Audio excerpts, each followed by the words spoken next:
Hello friends, welcome to Ratan tutorial. जैसे कि हमने पिछली वीडियो में हेलोल्केन हेलोरिन की केमिकल प्रॉपर्टी को फिजिकल प्रॉपर्टी को डिस्कस किया था। आज हम इसी वीडियो में नेक्स्ट करेंगे हेलोल्केन हेलोरिन की केमिकल प्रॉपर्टी। तो सबसे पहले हम हेलोल्केन की केमिकल प्रॉपर्टी को डिस्कस करेंगे। अब सबसे पहले हमें ये देखना है कि हेलोल्केन में किस तरह की केमिकल रिएक्शन होती है। हेलोल्केन में ये 4 तरह की केमिकल रिएक्शन को हम डिस्कस करेंगे। पहले तो है nucleophilic substitution reaction, second is elimination reaction, third is reaction with metal, fourth is reduction. सबसे पहले हम करेंगे न्यूक्लियोफिलिक सब्स्टिट्यूशन रिएक्शन। हमें पता है कि हेलोल्केन में कार्बन जो है हेलोजन एटम से बॉन्डेड है, और हेलोजन जो है वो कार्बन से ज़्यादा क्या होता है, इलेक्ट्रोनेगेटिव होता है। तो ज़्यादा इलेक्ट्रोनेगेटिव होने के कारण कार्बन के ऊपर पार्शली पॉजिटिव चार्ज है, हेलोजन के ऊपर पार्शली नेगेटिव चार्ज है। अब इस पॉजिटिव चार्ज के होने के कारण due to presence of this partial positive charge on carbon, जो न्यूक्लियोफाइल है वो इस कार्बन के ऊपर अटैक करता है। और सबसे पहले आपको पता होना चाहिए न्यूक्लियोफाइल क्या है। न्यूक्लियोफाइल और नेगेटिवली चार्ज स्पीशीज। न्यूक्लियोफाइल वो स्पीशीज है जिनके ऊपर नेगेटिव चार्ज होता है, जैसे कि OH negative, RO negative, Cl negative, ये सब न्यूक्लियोफाइल अनदर काफ़ी न्यूक्लियोफाइल की एग्जांपल है। तो न्यूक्लियोफाइल वो स्पीशीज है जिनके ऊपर नेगेटिव चार्ज होता है। न्यूक्लियोफाइल मीन्स न्यूक्लियस लविंग, जो कि न्यूक्लियस को लव करते हैं, मीन्स जो पॉजिटिव चार्ज को लव करते हैं। वो पॉजिटिव चार्ज न्यूक्लियस में होता है, इसलिए हम इन्हें न्यूक्लियोफाइल कहते हैं। अब जरूरी नहीं है कि न्यूक्लियोफाइल नेगेटिव चार्ज स्पीशीज होंगे। न्यूक्लियोफाइल में भी न्यूट्रल, ये न्यूट्रल भी हो सकते हैं, जैसे वाटर पानी के ऊपर लोन पेयर है, ammonia due to presence of this lone pair, इन लोन पेयर के कारण ये न्यूक्लियोफाइल का काम करते हैं। तो न्यूक्लियोफाइल एक नेगेटिवली चार्ज स्पीशीज होंगी जो कि यहाँ लिखे हुए हैं, एक न्यूट्रल स्पीशीज होंगी जो कि यहाँ मैंने डिस्कस किए हुए हैं, लिखे हुए हैं।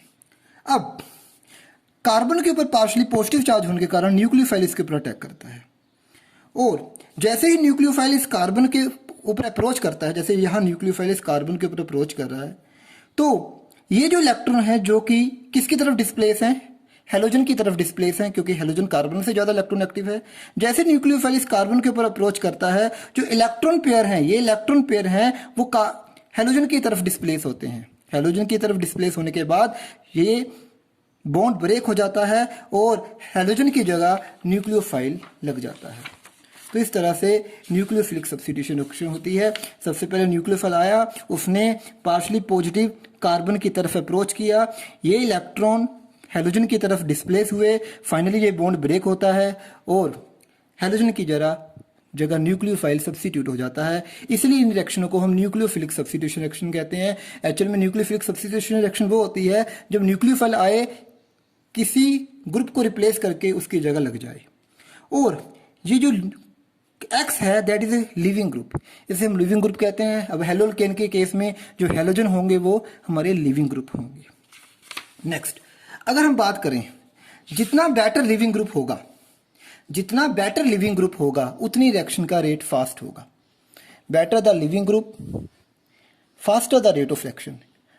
तो लिविंग ग्रुप कैसा होना चाहिए, न्यूक्लियोफाइल कैसा होना चाहिए, हम इसे अलग वीडियो में डिस्कस करेंगे।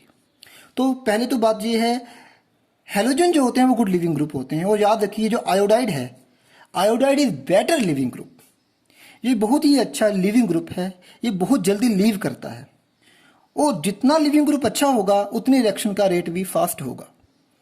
अगर हम बात करें तो via iodine is a good leaving group, क्योंकि carbon iodine bond easily cleavage हो जाता है, क्योंकि आयोडीन का साइज बड़ा होता है। बड़ा साइज होने के कारण कार्बन और आयोडीन का बॉन्ड वीक होता है, इजिली वो टूट जाता है। इसलिए हम कह सकते हैं कि iodine is a good leaving group. अब हम कुछ एग्जाम्पल करेंगे न्यूक्लियोफिलिक सब्स्टिट्यूशन की, जैसे कि अगर हम हेलोअल्केन की रिएक्शन, अब आर कुछ भी हम डिस्कस करें, तो अगर मैं यहाँ आर की वैल्यू को इथाइल लूँ तो और एक्स को क्लोरीन मानो, ये इथाइल क्लोराइड हमारा RX हो गया। अब हमें एक्वस क्यूएच डाला है, एक्वस क्यूएच मीन KOH को वाटर में डिजोल्व किया, दैट इज एक्वस क्यूएच। इसने हमें क्या दिया वाटर में, K पॉजिटिव OH नेगेटिव। अब आपको पता है OH नेगेटिव किसका काम करेगा, ये न्यूक्लियोफाइल का काम करेगा। अब न्यूक्लियोफाइल ने, और इस कार्बन के ऊपर कौन सा चार्ज है, पार्शियली पॉजिटिव चार्ज है, तो न्यूक्लियोफाइल ने इस कार्बन के ऊपर अटैक किया और हेलोजन को रिप्लेस करके हेलोजन की जगह न्यूक्लियोफाइल सब्स्टिट्यूट हो गया। तो ये किस तरह की रिएक्शन होगी, न्यूक्लियोफिलिक सब्स्टिट्यूशन। अगर हम अगली एग्जांपल ले, अगर RX के ऊपर सोडियम एलोक्साइड, जैसे अल्कोहल होता है ROH, इसे हम अल्कोहल कहते हैं, अगर हम इसमें सोडियम ऐड करें, सोडियम मेटल ऐड करें, तो बन जाता है RO नेगेटिव Na पॉजिटिव, तो इसे हम कहते हैं सोडियम एलोक्साइड। अब सोडियम एलोक्साइड में जो एलोक्साइड ग्रुप है, ये भी किसका काम कर रहा है, न्यूक्लियोफाइल का, क्योंकि उसके ऊपर कौन सा चार्ज है, नेगेटिव। तो फिर इस नेगेटिव ने इस कार्बन के ऊपर अटैक किया और ये हेलोजन बॉन्ड ब्रेक हुआ और X की जगह आपका जो OR है न्यूक्लियोफाइल, वो सब्स्टिट्यूट हो गया। अब ये क्या बना, ईथर बना। इस सेक्शन में क्या बना, ईथर। और जैसे जब हमने एक्वस क्यूएच ऐड किया था तो क्या बना था, अल्कोहल। तो इसका मतलब हम किसी भी हेलो अल्केन को अल्कोहल में कन्वर्ट कर सकते हैं, किसकी हेल्प से, बाय यूजिंग एक्वस क्यूएच। और किसी हेलो अल्केन को हम ईथर में कन्वर्ट कर सकते हैं अगर हम सोडियम एलोक्साइड ऐड करें। तो इस रिएक्शन का नाम है विलियमसन सिंथेसिस। तो याद रखिए, विलियमसन सिंथेसिस ईथर की प्रेपरेशन का एक मेथड है। Next reaction with KCN and AgCN। अब सबसे इंपॉर्टेंट बात है, जो साइनाइड है, cyanide it is a ambient nucleophile. Cyanide is a ambient nucleophile.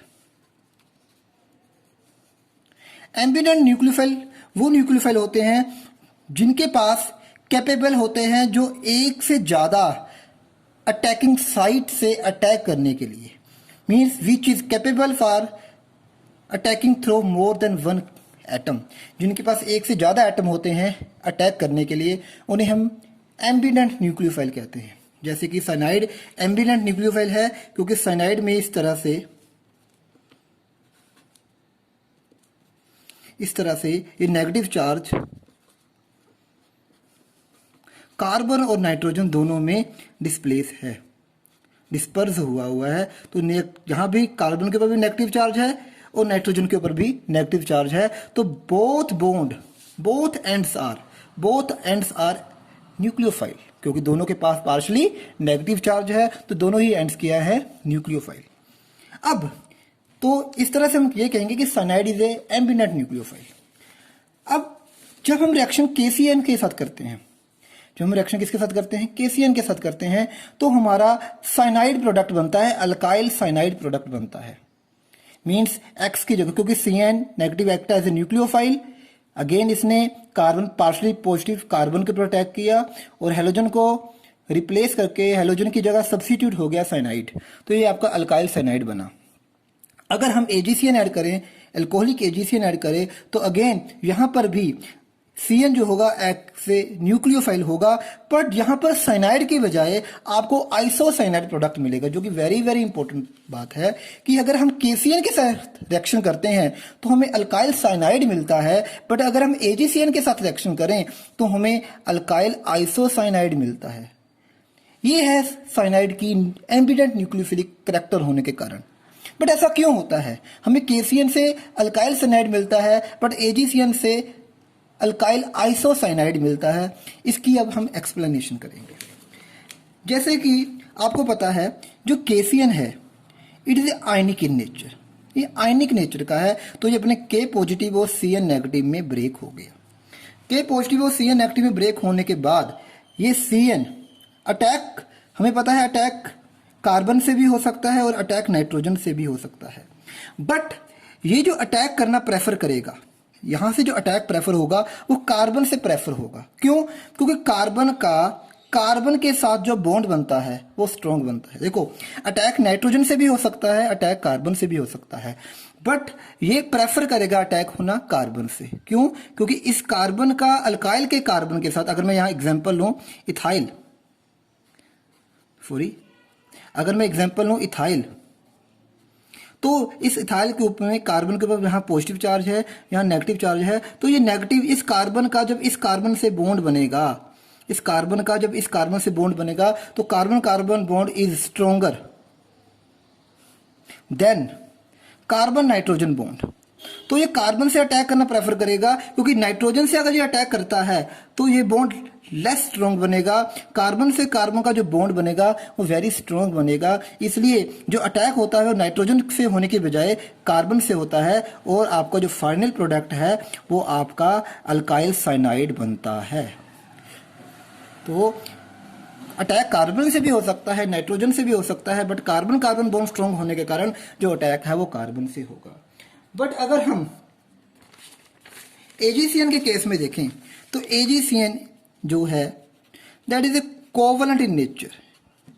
ये कोवलेंट नेचर का है, ये कोवलेंट नेचर का है। तो यहां पर इसका स्ट्रक्चर इस तरह से है, इसमें कार्बन और Ag के कार्बन और Ag के बीच में कौन सा बॉन्ड है? कोवलेंट बॉन्ड है। यहां कार्बन के ऊपर कोई नेगेटिव चार्ज नहीं है, सिर्फ नाइट्रोजन ही है जिसके पास लोन पेयर है। तो कार्बन से अटैक नहीं होगा। अब यहाँ पे सिर्फ नाइट्रोजन ही है जिसके पास लोन पेयर है, और वो किसका काम करेगा? न्यूक्लियोफाइल का काम करेगा। तो कार्बन से अटैक होने की बजाय यहाँ किससे अटैक होता है? नाइट्रोजन से अटैक होता है, क्योंकि only nitrogen is free to donate electron pair. सिर्फ नाइट्रोजन ही अपने इलेक्ट्रॉन पेयर डोनेट करने में क्या है? फ्री है। कार्बन के पास कोई किसी प्रकार के अब इलेक्ट्रॉन पेयर नहीं है डोनेट करने के लिए, इसलिए इस केस में जो अटैक होगा वो नाइट्रोजन से होगा। अगेन अगर मैं इथाइल क्लोराइड की एग्जांपल लूं तो अगेन यहाँ पार्शली पॉजिटिव चार्ज है, यहाँ पार्शली नेगेटिव चार्ज है, तो ये न्यूक्लियोफाइल यहाँ अटैक करेगा और ये इलेक्ट्रॉन इस तरह से यहाँ शिफ्ट होंगे। फाइनली आपका प्रोडक्ट बनेगा